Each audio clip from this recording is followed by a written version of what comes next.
Okay, I hit the record button. I see the red blinky thing. We're on. This is the Permaculture Smackdown.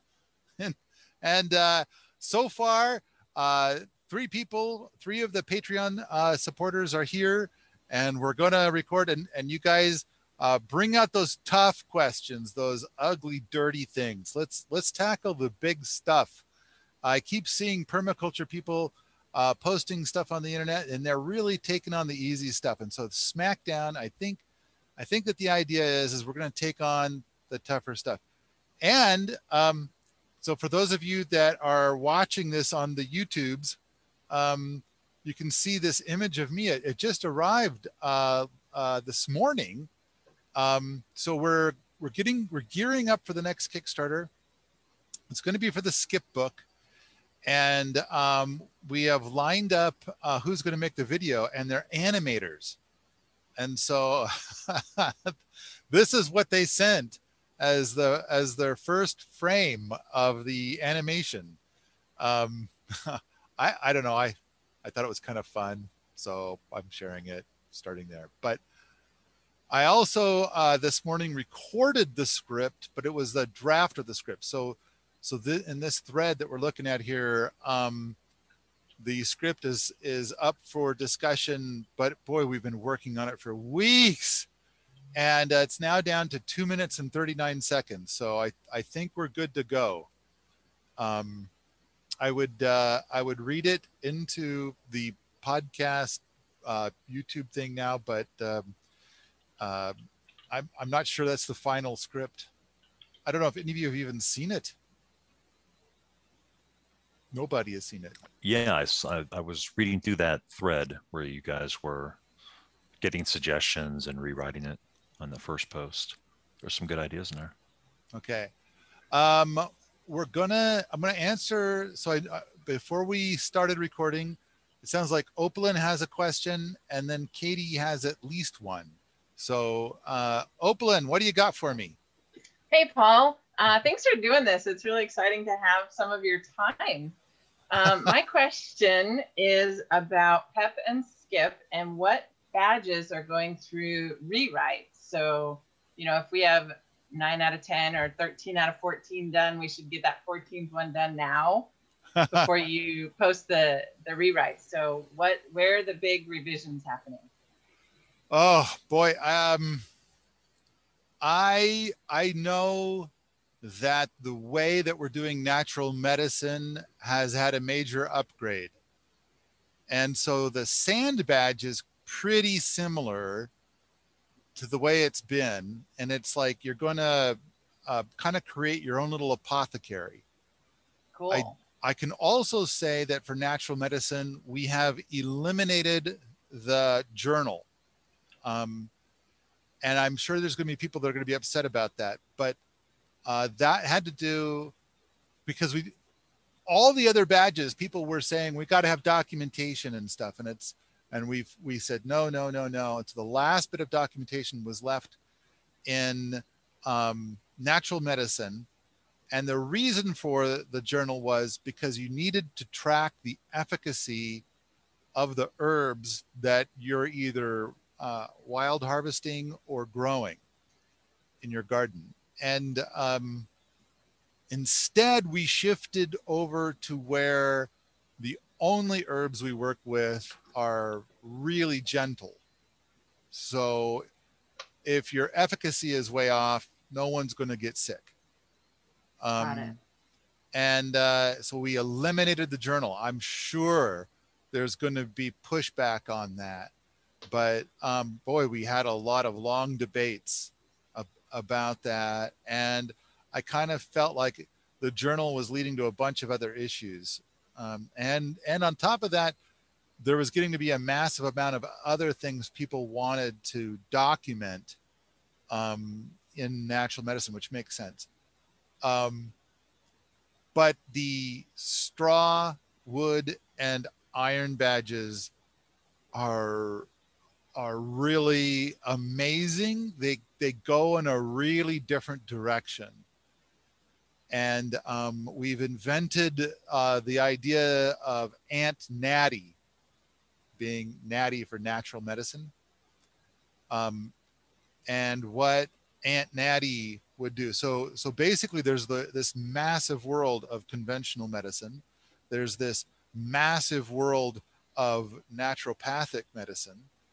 And we don't want anybody coming after us telling us that we can't whatever. But we've found with Aunt Natty this enormous area that we can do. And that is like for things like over-the-counter stuff, as well as, you know, the things that you wildcraft, as well as when your doctor sends you home and says, drink plenty of water. Aunt Natty's there saying, drink plenty of water. So we're kind of working in this space. So I kind of feel like this was an enormous leap forward. So there are some big changes coming in natural medicine, but we are about to wrap up all of PEP, and then we're going to have a powerfully strong focus on PEA. And I know that we have nailed down at least 2 badges in PEA, maybe even 3, but we're making some strong forward velocity in PEA. But Paul, I know what does PEA stand for? Permaculture experience for anyone, or some people call it permaculture experience for apartment dwellers. And so the focus is that it's for anybody living in an apartment anywhere in the world. So that's another one, permaculture experience anywhere. So PEP is going to be a permaculture experience according to Paul. So a lot of people are already frustrated that it's like build a hugelkultur. And then some people are like, well, I live in an apartment. I can't. There's my landlord would get so weird if I built a 7-foot tall hugelkultur in my living room. And just put it in the tub. There you go. Where were you when we had this conversation earlier? Just build it in the tub. You can take it out after you take your picture. We don't care. Good That's point. Right. Drainage is built right in. So, I mean, people keep calling you a dirty hippie anyway. Why not? So, all of the aspects are currently published out at Permies in the skip category. And the only ones that are not at 100% right now are natural medicine and textiles and nest. And I sure hope somebody other than me finishes nest. Because I think nest is done. Like nest has just 1 badge left to do. And I think we're all putting it off till last. And so anyway, I know that I have only 1 badge left to do in nest, and now I'm hearing that it's going to change. So instead of waiting till the spring and warmer weather and nicer environment to do a load of laundry, I'm going to do that soon. I know that we made some changes in that. We were taking it on a couple of weeks back. And I know I took out the BB about something about like doing 10 loads of laundry. And I'm kind of thinking like, there's no Otis factor here that I can see. But it does seem like we came up with some much better stuff. I think we're talking about the straw badge in nest. Do we? I don't think we even have, I'm not sure. I'd have to go look it up. Do we have a wood or iron level for nest? I'm not sure if that's in the plans or not. All right. You're asking me what's going to change. And I know those 3 aspects still have work to do. And I know that you have been neck deep in the stuff with textiles. And I know I met with Raven earlier today to go over textiles. And we made a lot of changes in textiles because Raven kind of wants to lump the upholstery stuff in with like weaving a cane seat for a chair. and she had, oh, and then she also felt like mattresses and pillows should also go in upholstery. So I moved all of the weaving a cane seat for a chair into weaving, and all the mattresses and pillows went into a new section for bedding, and then only things that involve fabric mounted on wood goes into upholstery. So so I made that big change. Did you guys see that today? Yeah, we had, so you and Raven met, and then I met with Raven and Nicole and Mike, and we had a almost 2-hour long conversation. And then I saw the email for this, and so I jumped over here. And so we talked for almost 2 hours. We talked a little bit about the leash. I always really appreciated hearing about how the straw badge level is going to change a bunch. And I am down to like 5 points or less in completing the textile straw badge. So again, I need to finish out those points before the badge page changes. And I think you have at least 60 BBs right now, right? I have 79 straw BBs. No, excuse me, sand level BBs. Okay. Okay. So you must be super close to getting PEP 1 certified. I would think so, but it doesn't feel like it. Like I have 3 sand badges, and then I have like 6 more that I have 1 badge bit left to do. But I was looking at it, and it's possible that I would have like 18 to 21 sand level badges by the end of the summer events this year. Okay. Well, you only need 16. 16. Yeah. And then you're PEP 1 certified. Right. Right. Okay. And it seems like when we kind of have looked in the past and did some quickie math, that it was about 80. But I think Mike, in order to get PEP 1 certified, he was pushing 100. But it turned out that when he did get PEP 1 certified, he was also halfway along to getting PEP 2 certified. Yeah, so I have over 125 badge bits that I've completed, but quite a few of them are straw. Okay. All right. All right. Now, when you're doing this, are you thinking like, oh, I want to get PEP 1 certified, or are you thinking I want to get the iron badge in textiles? Based on conversations I've heard, it's unlikely that I want to get the iron badge in textiles, for a lot of different reasons. But my first goal was to get my textile sand badge, which I did, and to get a badge bit in every aspect, which I'm 1 short. So I do not have a badge bit in natural building yet. Okay. But then my goal, because I'll have either a lot of sand badges or a lot of sand badges almost finished, I'm sort of shifting my focus to earning all 22 sand badges, like by the end of the summer / the end of the year. Okay. All right. I've kind of understood it that your interest in textiles is mighty strong. Why is it that you do not want to get the iron badge in textiles? A lot of it is that I am currently living in the city again, and so don't have access to the plants and the animals that are going to be growing the fibers that are needed to make all of the lovely things that are in the iron and wood textile badge. So how about if you tell people a little bit about what's in the iron badge for textiles? I think it's pretty cool myself. Oh, I think it's awesome. And I can't do that from memory. Okay, so the iron badge I requires have, you to create an entire outfit from seed.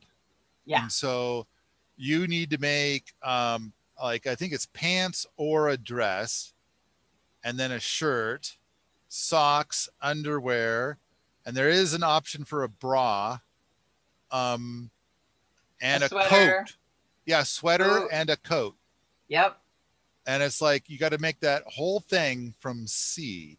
Yep. And now you could do it in such a way that you plant animal feed and then you have animals, and then the animals end up being some of this, like wool. But there's also a path where it's kind of like you could do something that's a little bit more vegan. So you could grow flax and then do things in linen. But there's I remember we had a 2-hour long discussion about how a vegan makes a coat. And so that's in there too. So that's one of the things to get the iron badge. Right. The next thing is that you got to make a couch. Mm-hmm. And another one is that you need to do either a large teepee or tent, something. And there's a couple of other things in that realm, but that's fabric arts. That's Yep. textiles, is to make something big, really big, and outdoors. And that's like that. And there's a few other things, but those are the big ones. And we tried to we worked very hard to make it so it would work for vegans as well. I really Although appreciated the separation of upholstery from housewares, with the bedding and towels and things like that. Oh, good. That was done today. I think one thing that you've bumped into that I know I've been asked several times about textiles is this, like, well, what if I have this synthetic coat or this synthetic thing over here, and I'm going to reuse it in something? And we had a long discussion with that. It was me and Raven and Mike. And in the end, we're like, nope. We're shooting for higher values here. And Right. so I think we likened it to something like, well, why don't I just use a little Roundup when it's really convenient? I won't buy any new. I'll just use the Roundup that was going to be thrown away. And it's kind of a little bit of a slippery slope. So we decided to stick to our standards. And I think having our standards is like a huge part of what makes all of this really great. And there's some people that would probably find value in something like this without our standards woven into it. But I am okay with doing it because we are weaving our standards into it. So because everybody's doing this for free. The Kickstarter will be the first time any money has come out, but that's all about like the book, which is not a necessary thing. People can do all of this stuff without the book. Yeah. All right. Isn't the issue that you run into with synthetics is eventually you have to compost that or dispose of it of some way. And if you can't compost it, then you're ultimately putting it in a landfill. Yes. So even if you have the synthetics, yeah, it makes sense to continue using it and reusing it as often as possible until it's truly just unusable. But at some point, you're going to be burying it or burning it. So we've kind of felt like the non-vegans, when they make a coat, they'll probably either do wool or fur. And then if a vegan makes a coat, well, it's like, what do the vegans use now? Well, they use almost exclusively synthetics. We need to convince them to use roadkill. I mean, the animal's dead already, right? So just make a hide coat out of that. I think you might be laughing, but actually the values of a lot of vegans are okay with that. And it's like, I just, I hope Fred doesn't get too annoyed, but I ask him questions about his vegan values all the time. And I discovered a fascinating thing is that if he were to come across a beehive which has no bees in it, they've all left for whatever reason, and there's still honey in there, then he would eat that honey. And that would be like the only instance that he would eat honey. But okay, the thing is that we want to improve the values of the vegans. So we want to respect their values. And yes, it's true, some of them will be, and if they are, and they want to make a leather coat or a wool coat or something from an animal that is roadkill or something, or some other way meets their values, that's fine. But the number one way for a vegan to make a coat is by tacking in older garments. It's like you'll have a bunch of other worn out clothes, and they kind of make like 8 layers in the middle of your coat. And so they're going to be things like cotton and linen and other vegetable, vegan based materials. And they don't insulate particularly well, but they'll insulate well enough. And so then if you've got an old garment that's worn out, such as what you're talking about, you could throw it into the compost pile, or you could mash it into a future coat. It's kind of fallen apart and old and disintegrating, but it could still do a round as a coat. Opalyn, do you have anything else for me along those lines? I think that's an awesome update. Thank you. All right. Katie, you're up.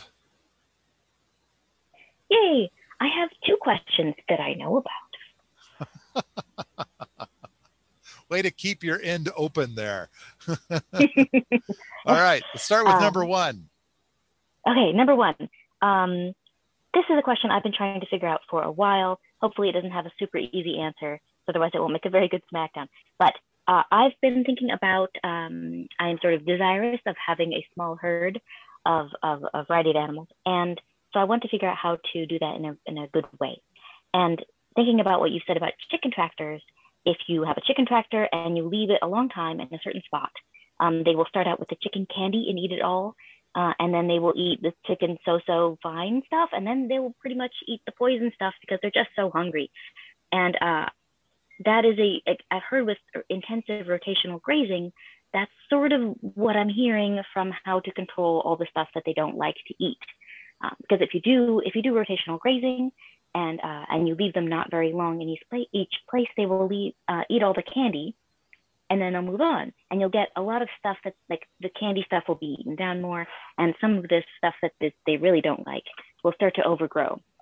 And so I've asked people who have cows, what do you do about these plants that start to take over because they're not getting eaten and they're getting all this sun?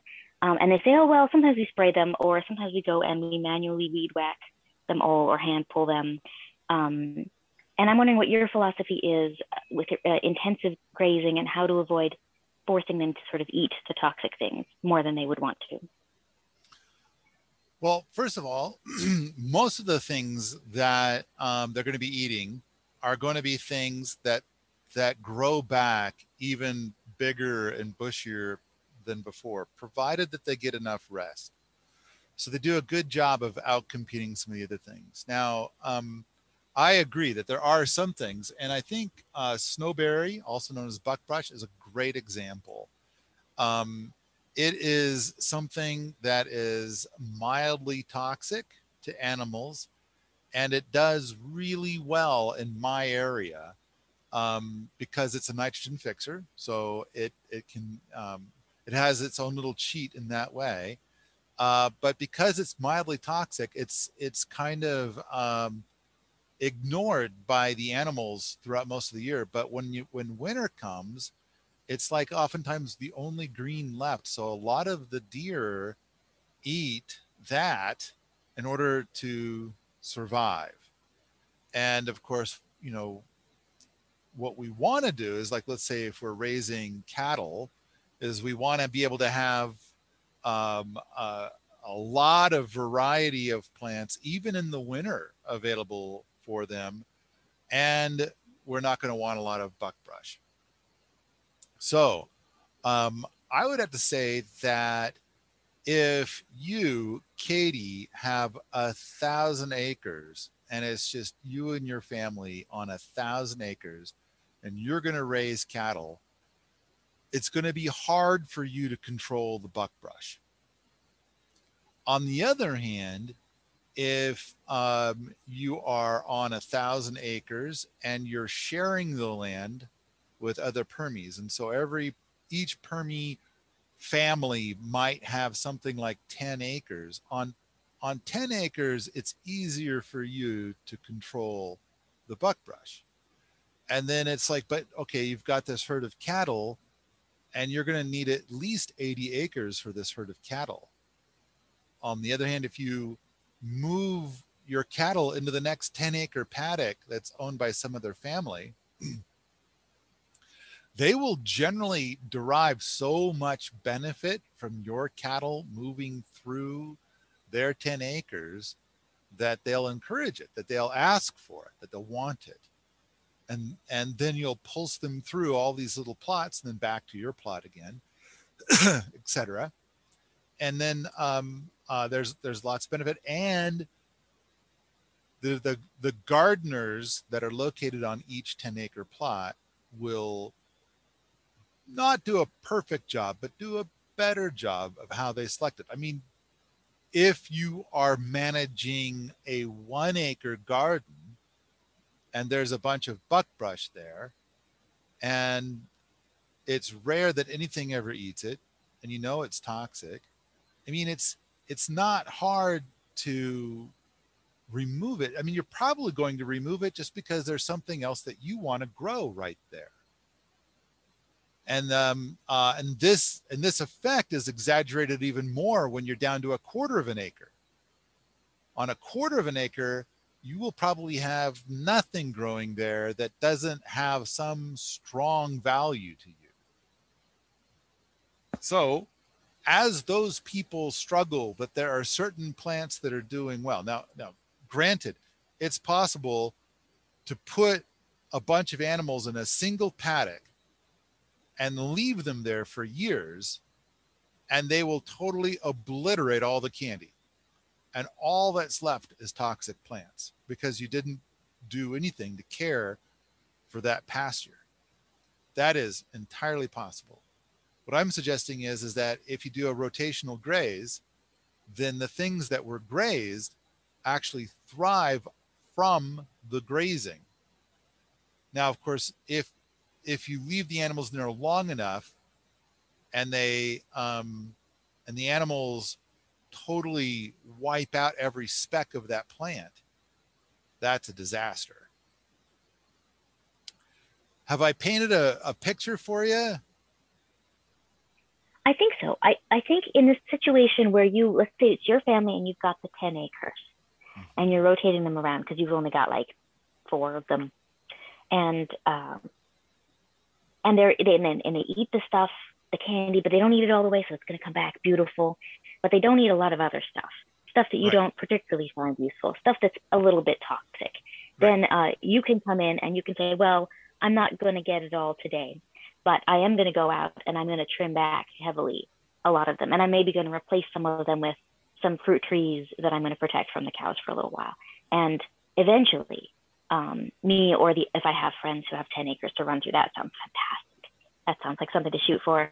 But if I didn't have that, I could still sort of over time come and curate the 10-ish acres and just sort of manually take care of it over time. Does that seem like a reasonable solution to that situation? I think it's not even so much that it's like, oh, this plant here isn't doing me any good, so I'm going to take it out. There could be some of that.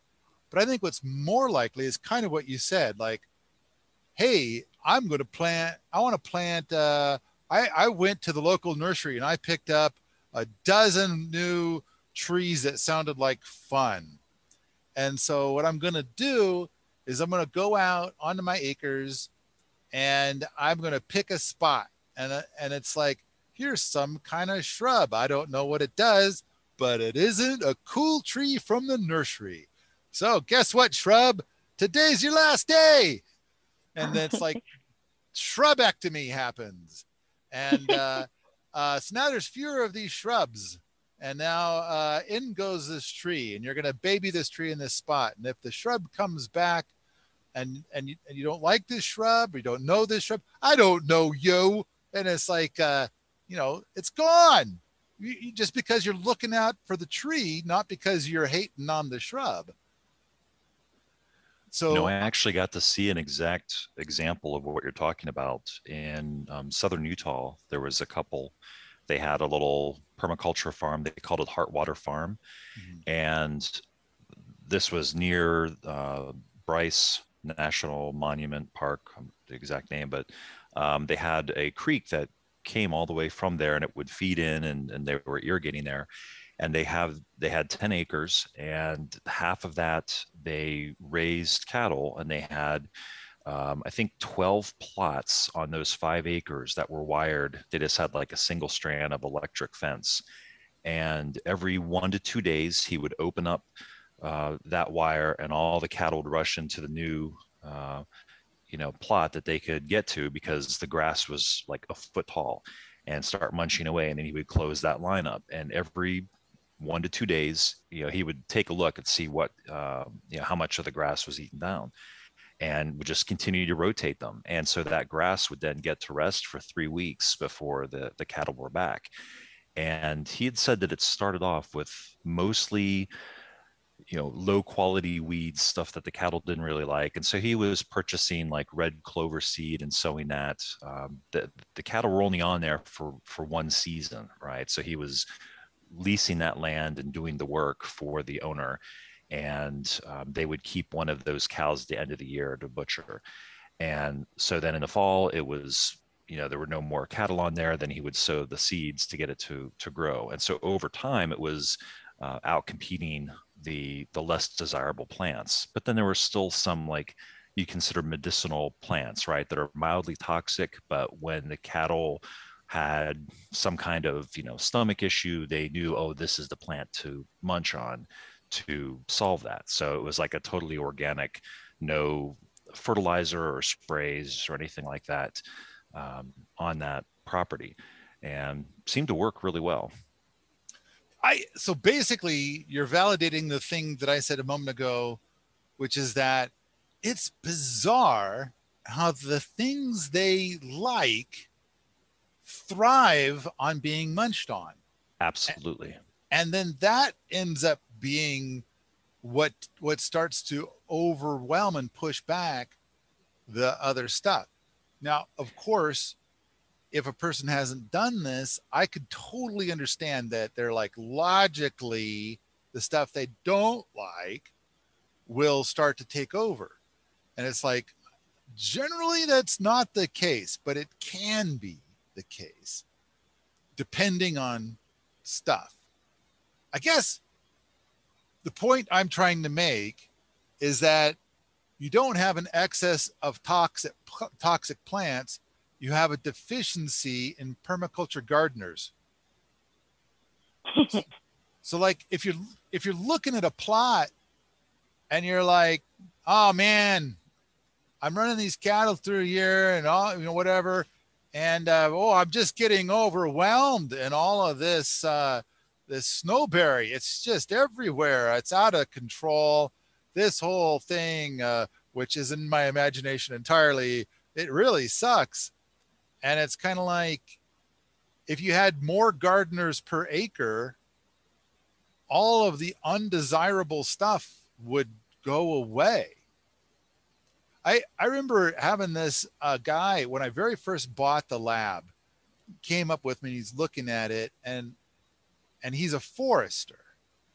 And whenever he goes out to manage forest, and he manages like, tens of thousands, hundreds of thousands of acres, and he sees knapweed, he sprays it, even though his values are very permaculture aligned. He just doesn't know of a better way. And so he asked me, because we saw some knapweed. And first of all, I only wanted to buy land that had knapweed on it.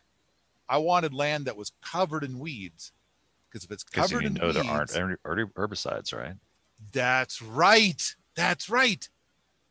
And so he saw a patch of knapweed and he said, what are you going to do about that? And I said, wherever I see a patch of knapweed, my thinking is that's where I want to put a permaculture gardener. Because that's the first thing they're going to do is rip out all the knapweed. And, then they're going to start growing a garden. If knapweed tries to come back, they'll pluck that out too. Knapweed ain't doing anybody any good.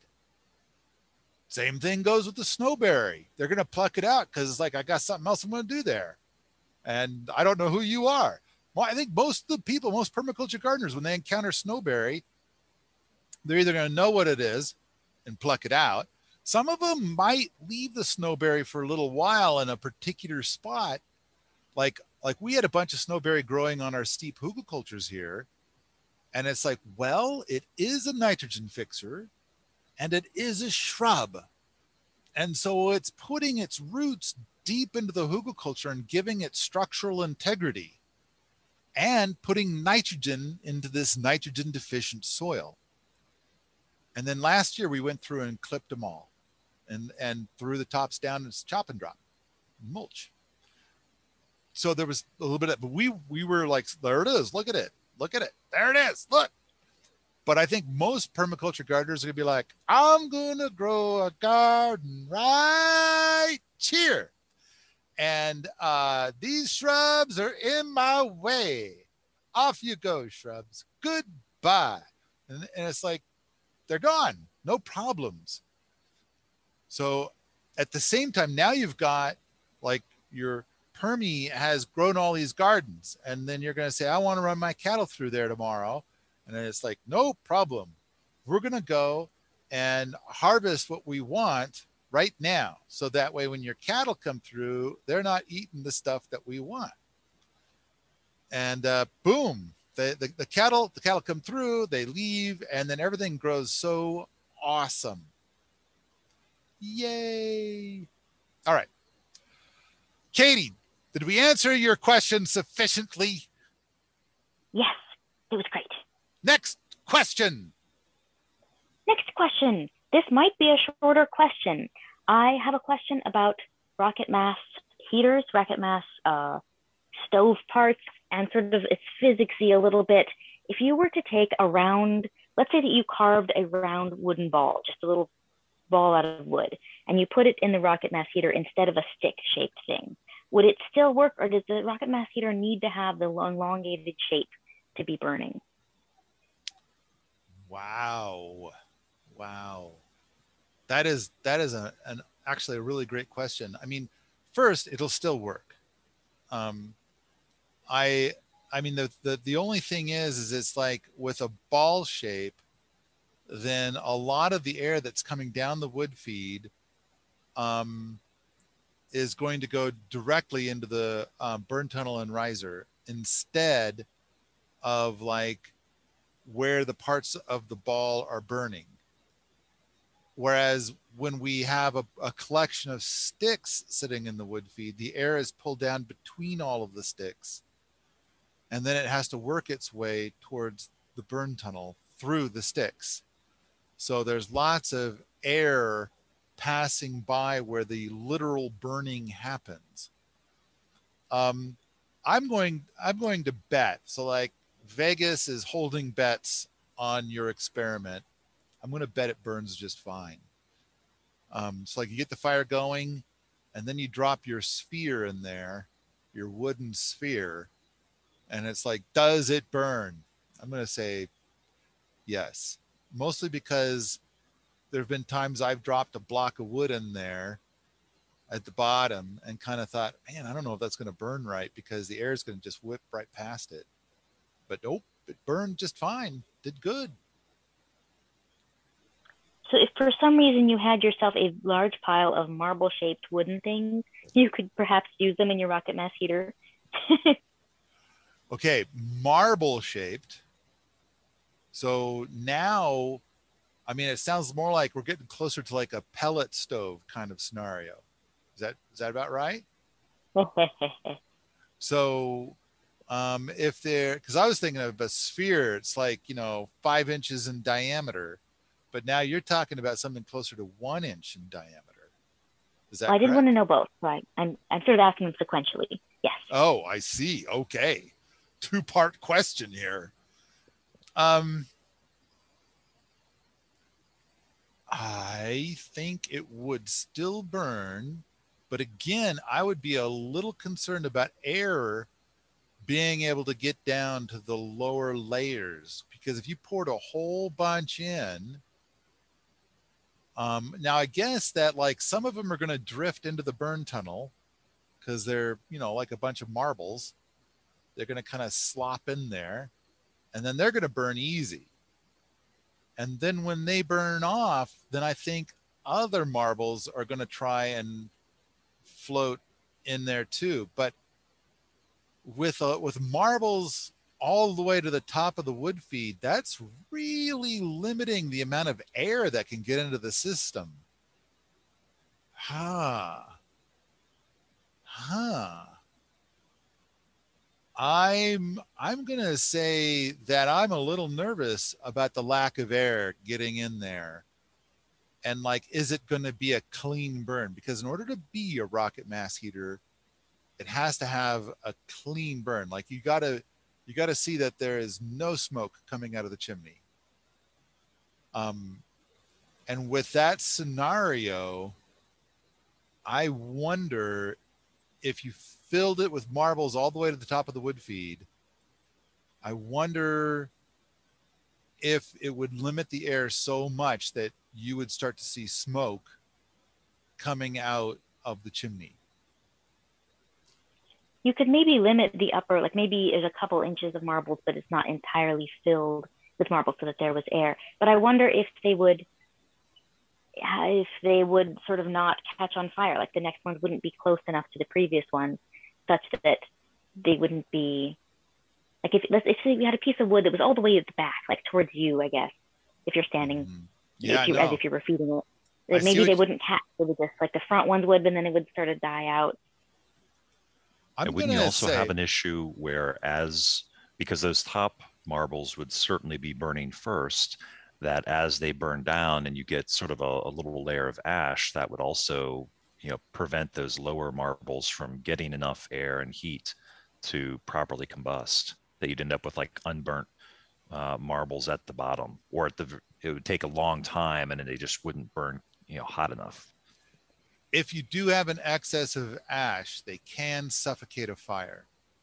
But assuming that you started this fire by scooping out, most of the ash, not all, but most, like more than half of it, and then doing it, here's what I'm going to do is I'm going to make a wild ass guess.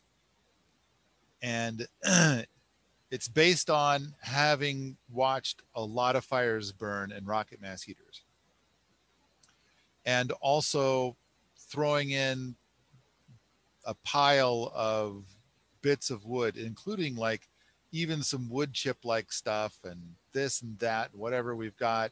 Because a lot of, I kind of like to get all the little floor sweepings from when you've been chopping wood kind of a thing, and burn those too.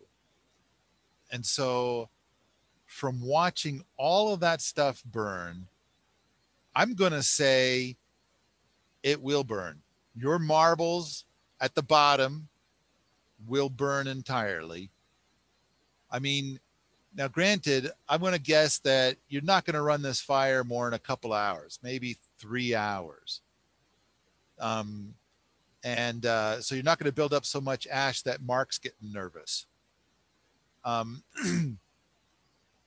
So I kind of feel like it'll burn. It'll burn completely. It won't be a problem. I mean, I've also seen stuff where I've had some coals near the burn tunnel and no coals in the bottom of the wood feed, and I'll throw a bunch of wood in there, and then I'll come back 10 minutes later and it's all burning just great.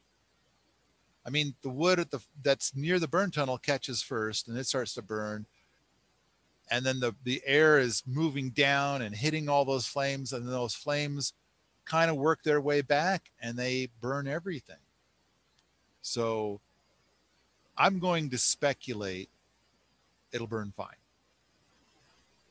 Great. All right. And so are there any more parts to your question? Did we answer it completely? I think you did. Okay. By the way, I got to say that one of the reasons that we're recording these Smackdowns is because I got invited to do something with a bunch of high school kids. They had a group. I can't remember what they called their group, but they're kind of an environmental group. And then somehow there was this woman that has a radio show, and she's tied to this local group of high school kids. And so then she set it up. And so I'm on the radio and talking to these high school kids at the same time.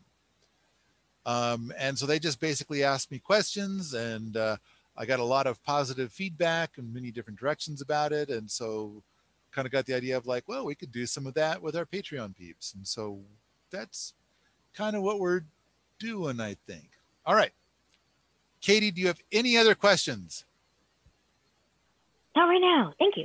Okay. So we answered Opalyn's, we answered Katie's, and Mark didn't have any. And there were a couple of questions that people posted out on the Patreon thingamabob. Penny asks, I would love to hear what trees you might recommend for planting in my meadow. Zone 6B, 22 inches of rain, 24 inches of snow. Okay. I'm all right. Skipping past that. South facing, about 20 acres, heavy clay soil. Has been used for cattle grazing for the last 10 years at least. Fairly sparse grass. Lots of narrow leaf plantain. Bordered on two sides by pine and fir. Okay, so that's good. That's giving us a lot of indicators of what their soil is like. Several wild rose bushes and one area that forms a shallow pond / marsh for half the year, about 1 acre in size. In summer, the clay cracks and the dirt is like concrete. I would like to use the area for rotational grazing of dairy goats, beef cattle, and pigs. Thanks for your thoughts. All right. Did it say anything in there about slope? I mean, clearly, if there's a spot that has a shallow pond or marsh, it makes sense that probably the rest of the property is higher than that, which suggests slope. And so, and then what I mean, I want to start talking about earthworks right away. And I want to talk about hugelkultur, and I want to talk about berms, and I want to ask about the wind, and I want to, I don't see anything about water passing through the land. And then I kind of wonder about like, well, do we want to kind of make some of our own, huh? And things of that nature. I kind of wonder about, do we have enough water nearby that we might make our own ponds and the like? So, but just trees, and it's a heavy clay soil. And so that suggests that a lot of the rain that lands there runs off. So again, I want to do earthworks. I have so many ideas for earthworks I want to talk about. But okay, I'm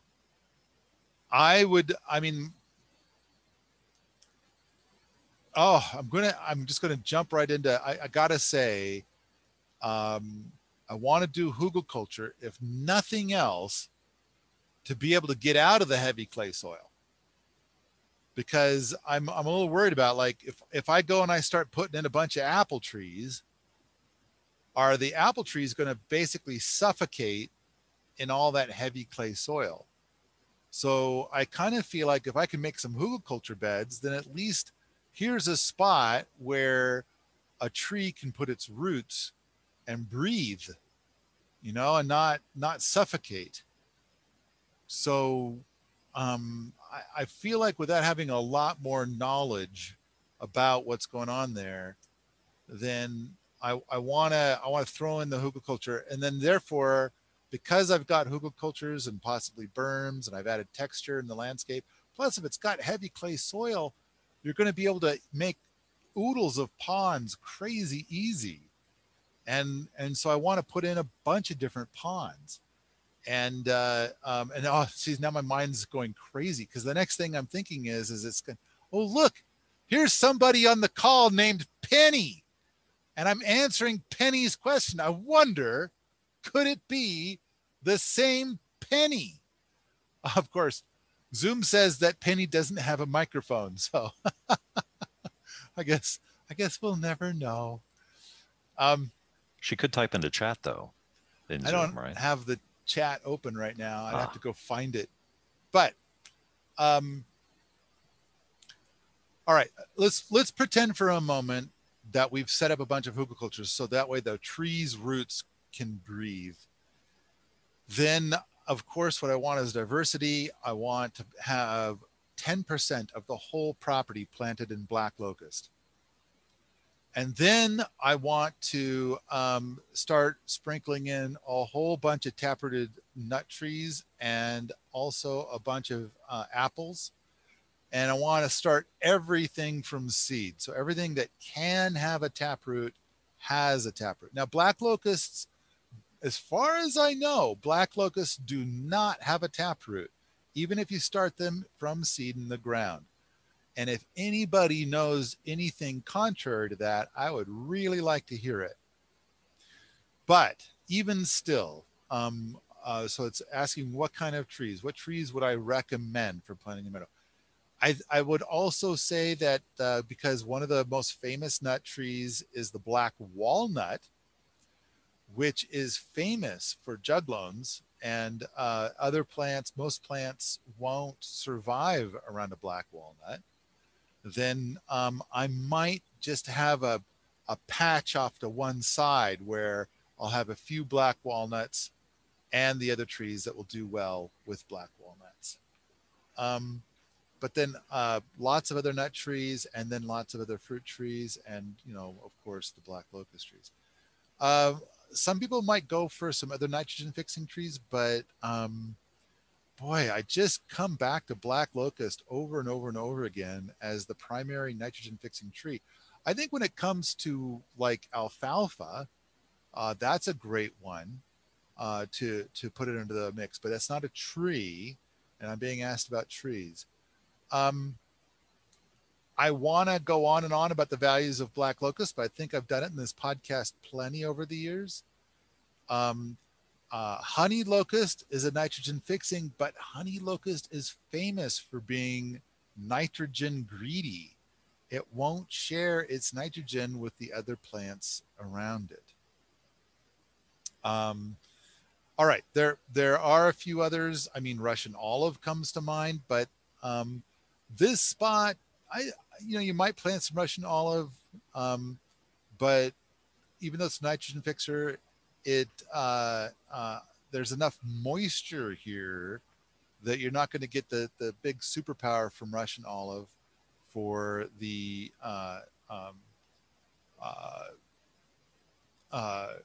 drought handling. I would say that in the wet spot, I would want to put some weeping willows for a variety of different reasons. And we just spent an enormous amount of time. So Opalyn was asking at the beginning of this about which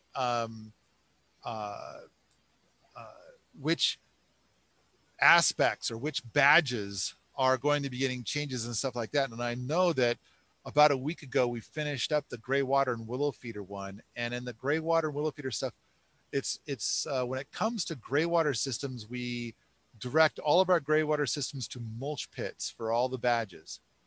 And of course, surround it with something like a willow tree.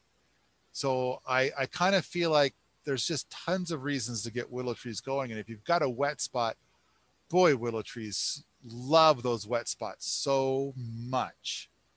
There's a lot more to be said about that, but so some willow trees are good. You're surrounded by conifers, pine and fir. I would say that on the 20 acres, I would choose to, I don't know, I might end up with a total of 3 pines and 3 fir trees on the whole property. And they would be spread out. They wouldn't be focused on any one spot. The reason is that they do change the pH. And so there's going to be some plants that will enjoy the lower pH that will be provided. I would say those are going to be in certain spots to just help lower the pH in a few different spots. But I would want very few of those. Definitely not like the stuff that's on your borders. All right. Anybody have anything to add to that? Depending on whether you have deer pressure from those adjacent woods, you know, I think it would make sense to also try to broadcast some seed for, you know, herbaceous or, you know, ground cover type plants that maybe would distract them when they come in and say, oh, look at those tasty little apple trees that have been planted out in that field of otherwise no food, right? So just to give them a chance to survive, to give a bit more variety of food choices to the animals that would otherwise eat what you're planting. Well, that's a double-edged sword, because it's like, okay, I'm giving you something to eat and not my apple trees. It's not like you sat down with the Deer Coalition and hammered out a contract. Okay, I'll give you this food if you promise not to eat my apple trees, okay? You know, it's not like that happened. And so what you might end up doing is attracting a lot of deer to your area, thus increasing your deer pressure. And now they're going to eat both. Whereas before there was a lot of scarcity, and so you didn't have as many deer. I kind of feel like if the deer can get to your trees, there's a good chance they're not going to make it. Now, there's, of course, ways to mitigate that. And the one that is the most popular way in this podcast is Sepulchre's bone sauce. And so it's like, okay, which is, the bone sauce is a little tricky when you've planted 1,000 apple tree seeds and you're out there looking for them and they're just this tall, and you're trying to get down on your hands and knees and give them a little bit of the bone sauce. And then it's like when there's 500 little baby trees, it's kind of hard to get that around to everybody. And then you know that you're going to need to, they're going to grow a whole bunch, and that isn't enough bone sauce to get them by as they're getting bigger. And so you got to come back and do that again, unless, of course, you want to go and do fence things, which is probably the wise way. But to do a fence around 20 acres, that is a big job. But if your fence is exclusively about keeping the deer out, that gets a little bit easier. But that turns into a whole nother question. Yeah, because that has to be a tall fence, unless you include a hedge around all 20 acres or the area that at least that you want to protect. You know, doing, say, like Osage orange, planting those in a tight formation so that they can grow and protect the other plants inside. Well, I know that up on Fred's plot, Fred is doing a tanglefoot fence. And so rather than doing, because like the junk pole fences that we make here are 8 feet tall to keep the deer out. And but they're also thick at the bottom to keep chickens and their chicks in. And also to help keep the coyotes out. So it's a pretty sturdy, stout fence at the bottom, and then it's 8 feet tall. But Fred's doing a tanglefoot fence, and because he just needs to keep the deer out. He doesn't need to try and keep the coyotes out. He's not going to be raising any chickens.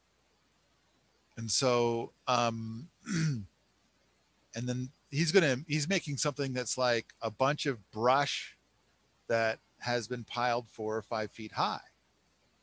And it's big enough that the deer don't feel like they can get over it. Like they can't see the other side to see that there's a safe place to land. And at the same time, they can't step on it because, they'll get all tangled up in it. So it's sufficient. All right. As for trees to plant on Penny's 20 acres, does anybody have anything to add to that? Silence means no. Okay. Next question. Ivar asks, I'm interested in urban environments. I know this isn't specifically Paul's wheelhouse, but it's hard to find stories of people doing the same cool stuff Paul does, but in the city. Things like rocket mass heaters, composting toilets, gray water. The Building a Better World book covers these lightly and is inspiring, but it's hard to marry that inspiration with practicality when you don't have the same land or are restricted by HOAs and the like. Well, I know we've been working on the pea stuff a lot, and I know that 2 weeks ago, I think we finished up the badge for gardening for pea. So it was 100% indoors. So that can be very urban. I found it to be, the stuff we came up with, I thought was really amazingly cool. When working with pea, we're held under the constraint of, like, we cannot assume that the person doing pea has a balcony. We cannot assume they have access to a nearby park, nor can we assume that they have access to a nearby garden. We have to basically assume that the outdoor environment can be anything that is inhospitable to what we're attempting to describe for a BB. So it's all got to be in the apartment. Everything that happens has to happen in the apartment. So when so I think we did a really great job. Lots of herb gardens happening inside. There were some houseplant things, to be sure, but there were also, I think, 5 or 6 different types of food crop. And the idea wasn't to grow a massive amount of food crop, but to grow any food crop. And so, for example, one of the things that we did for fruit was strawberries. And you can grow strawberries indoors.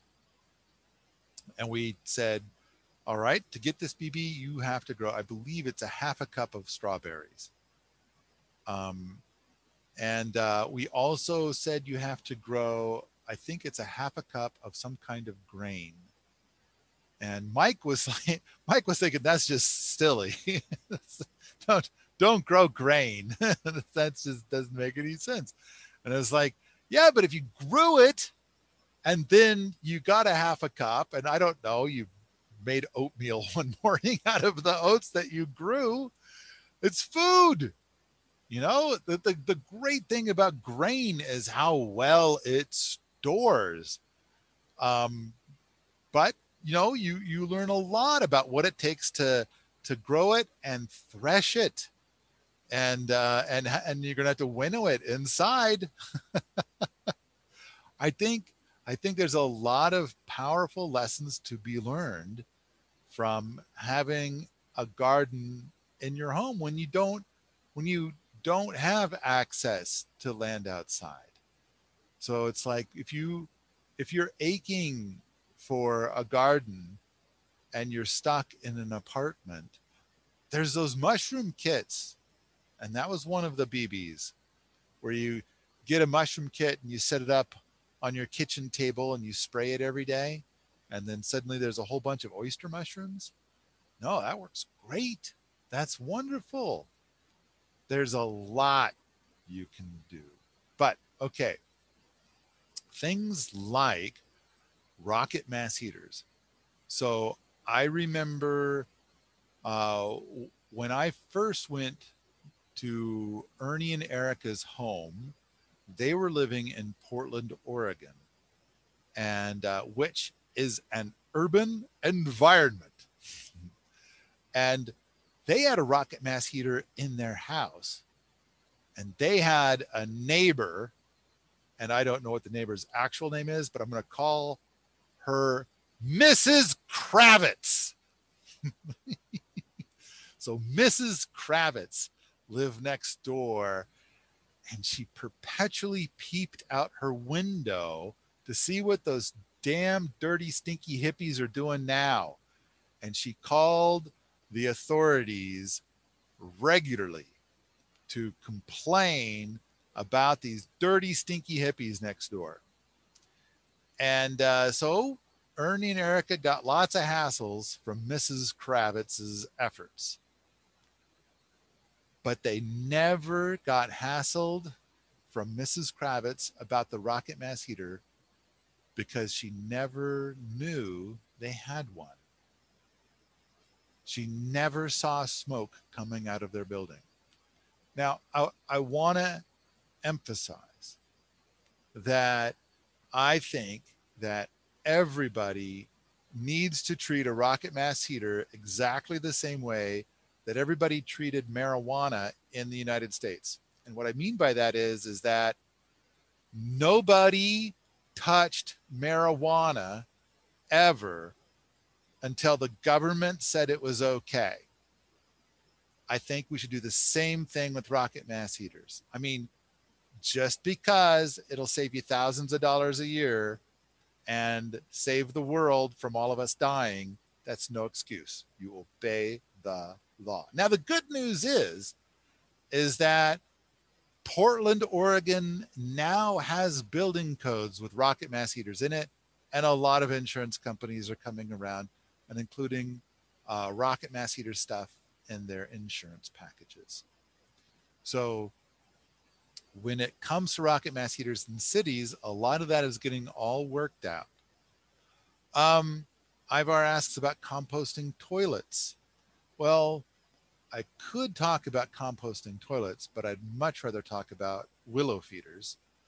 But I do know that I was interviewed by the local paper in Missoula a few years ago when somebody wanted to put in a composting toilet, and they were currently not allowed.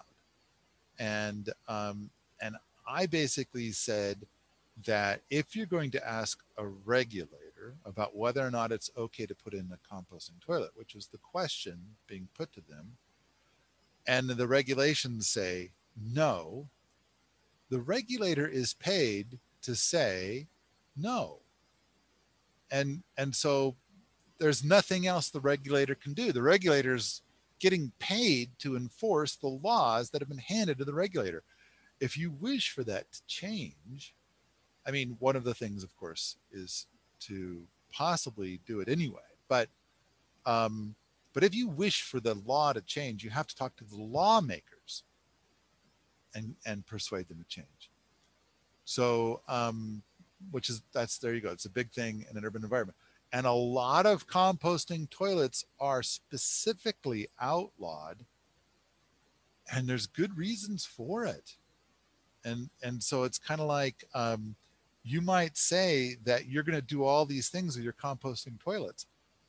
And then what the lawmakers are thinking, like, okay, and then they have a bunch of visitors come over and they help and they do it all wrong. Now, and then that makes people sick. And their job is to prevent people from getting sick from dumb fuckery like that. I mean, there's a reason why they force everybody to hook up to the sewage treatment plant. The sewage treatment plant is still falling short of optimal, But what they're doing is way better than what would happen if a bunch of dumb fucks got together in a concentration like the city, and half of them did something awful such that 90% of the people in the population ended up getting sick and dying. And so we've got a system in place that's far superior than Crazy Town. And somebody doing a composting toilet wrong, like, you know, the Jenkins system, I filled up this bucket and I spilled a lot on the way out to the compost pile. And when I put it on the pile, I kind of needed to do some other steps, but I was in a hurry, and so I didn't. And it turns out there's people in my house with Hep C, and now other people in the neighborhood mysteriously have Hep C. It's not my fault. I mean, I followed the law. So composting toilets are being specifically outlawed. And so I kind of am trying to get willow feeders to be developed into a space. And I think we're getting there, where it's dramatically superior to that kind of thing. It's like harder to screw up, harder for mistakes to happen. And then the final result is something that's dramatically superior to a sewage treatment plant, which is better than the composting toilets and better than a septic tank in a drain field, which is better than a conventional outhouse, which is better than shitting on the ground. All right, and then gray water. I want to encourage a mulch pit, and then you can do like what Art Ludwig suggests, laundry to landscape, just a mulch pit and just hook your laundry up to it. Now, here's an amazing thing that we've just recently figured out, and that is that here in Montana, in the wintertime, that willow tree is gonna go dormant. And now, I would say 3 months ago, my understanding would be, and this is just my guess was that the willow tree in its dormant state would not take up anything. So if you're squirting out something from your laundry to where the willow tree's roots are, the willow tree is dormant and it takes up zero. But we found out that while the willow tree is dormant, its roots are still quite active. In fact, its roots will probably take up, and this is based on a whole lot of different reading, and it's pure speculation. It would need to be measured to be able to verify this, but the results that we've been able to read and understand so far are amazing. The willow tree will probably take up about a quarter to a third of what it takes up during late spring or even midsummer. And so there's still that's still quite active. So if you have a really big mulch pit and that willow tree gets in there and it takes every speck of wood chip and polishes every bit of nitrogen off of every wood chip throughout the summer, such that there's just no organic matter left, and then goes dormant, and then here comes a whole bunch of new nutrient coming down that gray water pipe, and then all those wood chips, all that carbon wants to dance with that nitrogen first and foremost, and then the willow tree will continue taking some of it out. But the thing is that between the willow tree taking some of it out and all of that carbon sucking up all that nitrogen, I think that you're going to be very, very safe all winter long, in that none of your nitrogen is going to make it below the mulch pit. So, and now granted, the question is about an urban environment. And so I think I've painted a picture of a gray water system in an urban environment. And we have a BB for doing that. Okay, so the question, I think it was urban environment. And he mentioned these three things in part of his question. And I think I've addressed all three things. All right, anybody got any responses to any of that stuff I just said? No. I have a question. Okay. You're saying a willow feeder in an urban environment. Can you describe the process? Do you have to have a little yard with a willow tree, I imagine? Well, you would if you're going to do a willow feeder in an urban environment. So let's just not think about regulations. Let's just leave that aside. I mean, I hope that our experiments are going to be massively successful, and that urban lawmakers are going to embrace the willow feeder as preferable to sending that material down to the sewage treatment plant. But I would have to say that in order to be able to do this in an urban environment, you would need a poop beast species of tree: willow, cottonwood, or poplar. And you'd have to have access to it, preferably in your yard. Now, if you're doing a little bit of gray water, chances are you already have one of those, because those are the species you're going to hook up to a mulch pit as well. So let's say you've got your mulch pit going, and it's got a willow tree right there next to the mulch pit. And then on the other side of that willow tree, in the spring, you're going to put the contents of, you're going to put the willow candy there at the right time of year, like mid-spring, just when that plant, just when that willow tree is starting to really grow fast. You're going to lay down your willow candy at the foot of the tree on the opposite side of that mulch pit.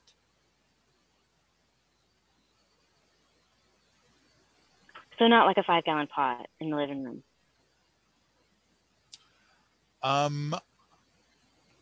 If you, let's suppose you have a 5-gallon container in your living room, which is weird because, hey, everybody, look at me, I'm pooping. Kind of not understanding that, or really. So I meant for the willow tree. Oh. Well, let's say that you had a dog. Let's say that you're going to do a tiny scale, like a miniature, like a mini model. You have a dog and you have poop on the balcony. And so I don't have this situation, but theoretically, you could have like a willow, potted plant version of somebody's who's a willow feeder. They're not going to have their taproot clearly, but like, is that feasible? Like, what's the scenario? Okay. Here's what I'm going to enhance your urban picture just a little bit. So we're not talking about a willow feeder for people. Let's talk about this willow feeder for this dog. So you live in the city and you have a dog, and there are dog poops, and we won't go into any details about from the dog to the bucket. Let's just say that there's a bucket, and in the bucket there is some sawdust and there's dog poop, and then it's going to get to a certain point in time when the bucket is nearly full. So then we're going to put a big layer of sawdust on it. We're going to put a lid on it, and we're going to write the date. And it's a lid that is not a sealed lid. The bucket can breathe, but flies can't come and go. So it's a tight lid, but not a tight lid. Okay, I hope everybody understands what I'm saying. It's not airtight, but it is snug enough that flies cannot come and go. Now we're going to date it, and we're going to write on it, lid put on this date, do not open until 2 years later. So it sits there for 2 years. And then let's say it sits there for 2.5 years because you put the lid on in the fall. And now it's time that there's a willow tree that aches for what's inside of this 5-gallon bucket. So you're going to find that the 5-gallon bucket is now a lot lighter than it originally was. And when you open it at the foot of a willow tree, you'll see that what's in there looks a little bit like earth. You might still be able to identify some of the sawdust. Probably won't be able to identify any of the poops, but it's about half the size that it once was. Now, if it had truly composted, it would be even smaller than that. But that wasn't what we were shooting for. We want to keep as much carbon and nitrogen as we can in the bucket because that's the willow candy. So we're going to dump it at the foot of a willow tree, somewhere around the drip line of the branches, because that's about how far out the roots go and where the roots can take it up the best. So we're going to dump it on the ground, and then we're going to cover it with a good 6 to 8 inches of wood chips and sawdust. And we're done. We're on our way. So the willow tree has been fed its willow candy, and happiness goes on. Did I answer your question, or did I dodge it? I like this. This is a great picture. I like hearing it story version. But it sounds like still the willow tree is not inside your living room. Like it's just like the tiny tree version. Like let's say on your balcony. Let's say you have a tiny balcony and you have like a big pot, like a pot for a tree. You can't get any bigger than that. So maybe it's 5 gallon, maybe it's twice that.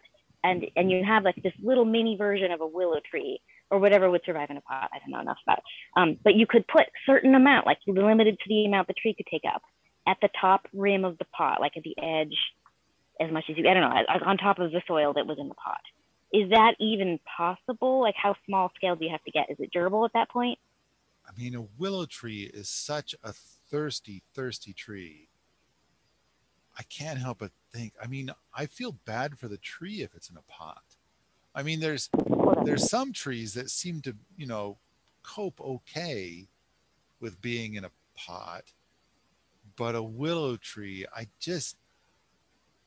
don't know. I suppose it's possible. Somebody who is a super duper indoor plant person could probably pull it off, but like a weeping willow tree to be strangled by a pot, it would hurt me it hurts me to think of it.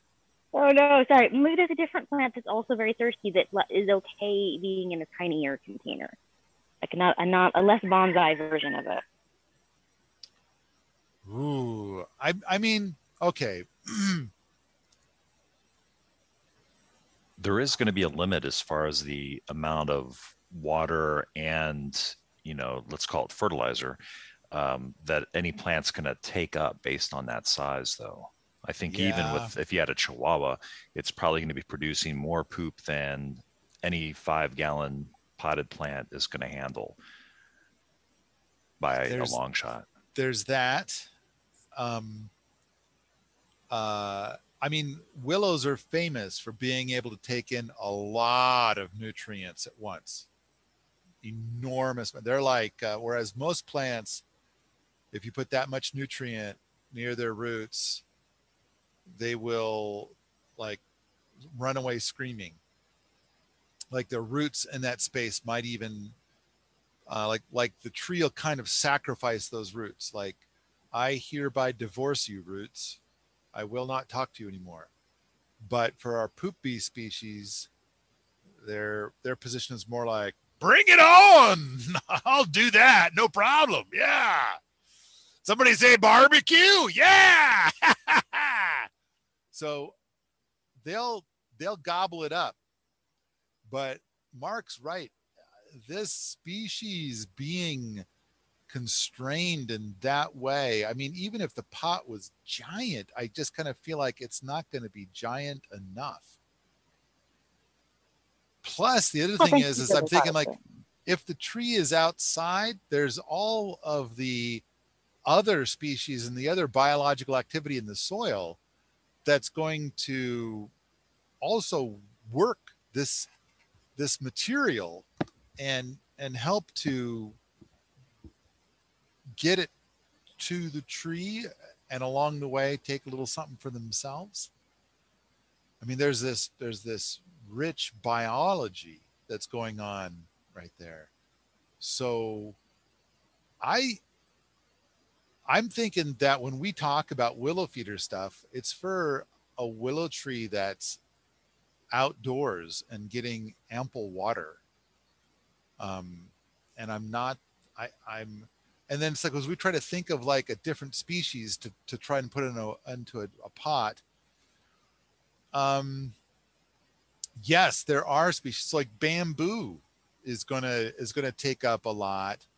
I mean, that's another thing too, is I want to stick to species that are non-food species.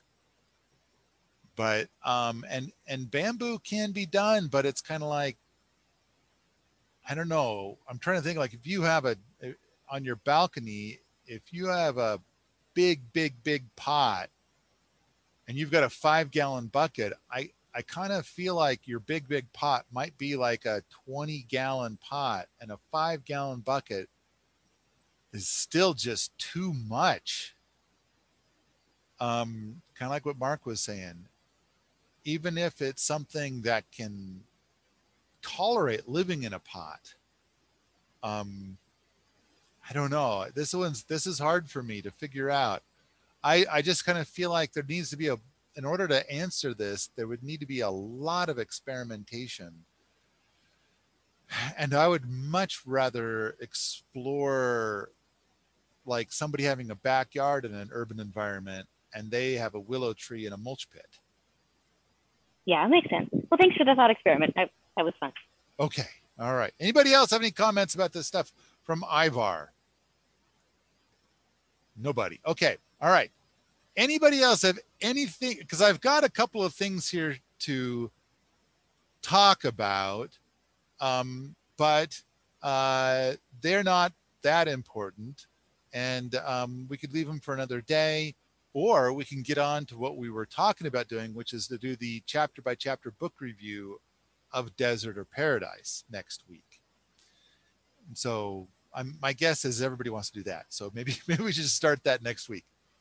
Does anybody have anything else they want to add to this call? Nope. All right. I'm going to say, if you like this sort of thing, come on out to the forums at permies.com, where we talk about willow trees, homesteading, and permaculture all the time. All the time.